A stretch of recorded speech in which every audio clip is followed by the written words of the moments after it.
Mga kapulido, magandang tanghali po sa inyong lahat. Itong vlog na to, itong video na to,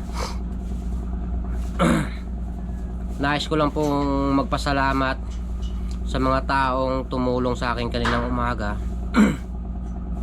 Kasi mga kapulido, kaninang umaga, bago ako aalis dapat, para mamigay ako ng mga cellphone holder sa mga mga delivery boy, nagpalipad ako ng drone.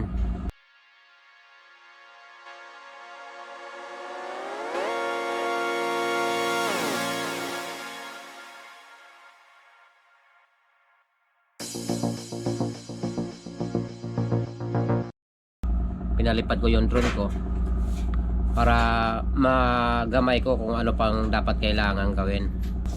Ang problema mga kapulido, sa sobrang layo na, mamaya makikita nyo mga kapulido kung gaano kalayo ang narating ng drone ko. Sa sobrang layo na mga kapulido,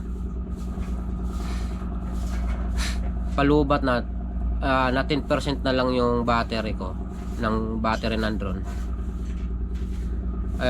Tapos pinindot ko yung home para automatic na babalik dito sa amin kung saan ako nagpalipad. Hindi siya nakabalik kasi yung pagkalibrate ko, mali yung pwesto kung saan ako nagkalibrate. Doon po ako nagkalibrate sa loob ng kwarto. Yung pala, mali pala yung mga kapulido. Kailangan pala kung saan ka magpapalipad ng drone, doon ka mismo magkakalibrate. Akala ko parehas lang kasi isang bubong lang sa bahay lang naman. Hindi pala. Kaya kanina pag return home ko kanina, yung drone ko paikot-ikot dito sa Baritan, punta dito sa amin, hindi ko siya mapalanding kasi hinahanap kung saan yung lalandingan niya mga kapulido. Kaya ang nangyari, napunta nang nabutas, tapos 2% na lang yung battery, hanggang nag 1% na lang yung battery, nag na yung monitor na kailangang i-landing siya sa safe na lugar. Nataranta ako kasi nakita ko sa monitor ilog.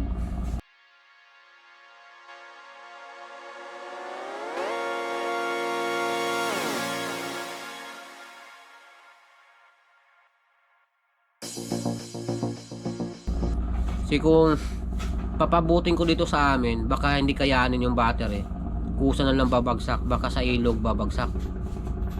Kaya ang ginawa ko, nakakita ako ng lupa, doon ko sa pinalanding.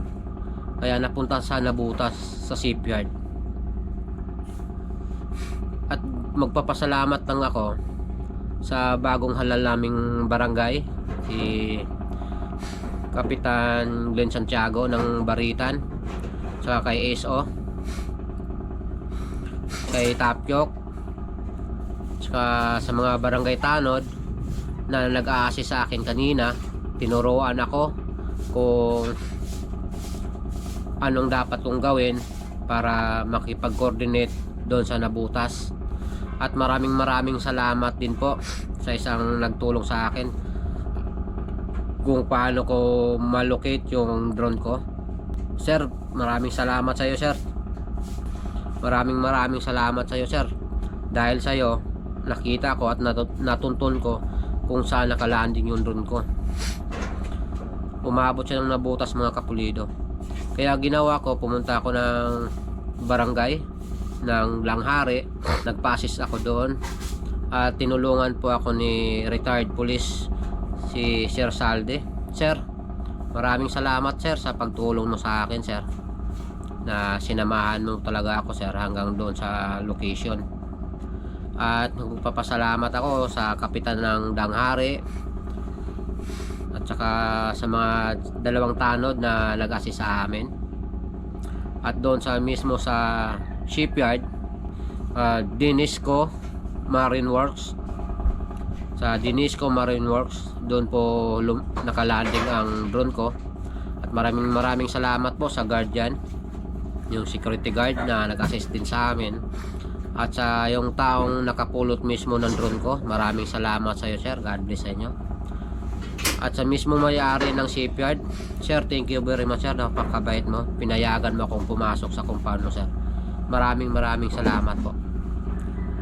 Ito mga kapulido, papakita ko po sa inyo kung gaano kalayo ang narating ng drone ko. At marami pa akong kailangang matutunan kung paano i-operate ang DJI Air 2S na drone. Thank you very much po sa inyong lahat. God bless.